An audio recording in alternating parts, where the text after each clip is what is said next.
What's the best way you got back at your coworkers?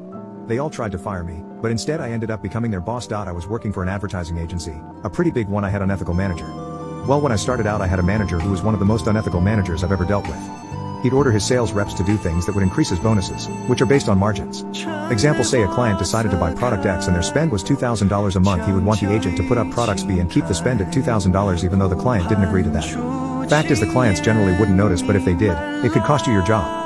I was the guy that refused his demands. He would tell me to cheat the client and I would refuse. He would get mad. I wouldn't care. This went on for quite a while. Now there is something I don't tell people very often. I live in a one-party consent state, which means so long as I'm aware a conversation is being recorded I can record it without informing the other party. I had just upsold my largest client, making him even larger, but I didn't sell the products my boss wanted me to sell. He demanded I switch things around. I refused. I told him I sold the client XYZ, that's what we agreed to. I'm not going to change that without the customer permission. His exact words were, F the customer. This is your largest client, I need him on B or I'm not going to make my number, I'm sorry. But you and I both know B isn't right for this client and that's why he didn't buy it, you're fired.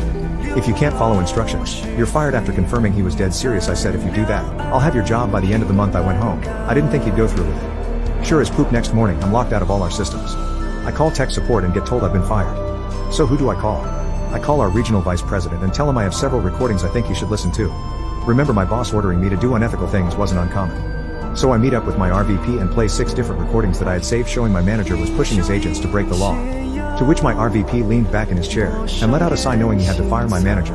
Having a sales manager that is forcing his reps to break the law is just bad business. At which point I asked for my job back. He agreed that I would get my job back and asked me to take the week off and call him on Monday.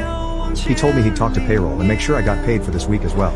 FYI, he fulfilled all of his promises with me, although I missed a payday but got back pay later, so I was fine with that. That Monday I come into our Monday morning meeting in which my RVP was there. He informed the entire team that my boss had been fired and why.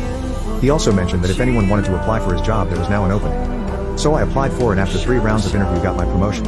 Sure as poop I was right. I did have my boss's job by the end of the month. It was glorious the first day walking into his office and sitting in his nice big comfy chair.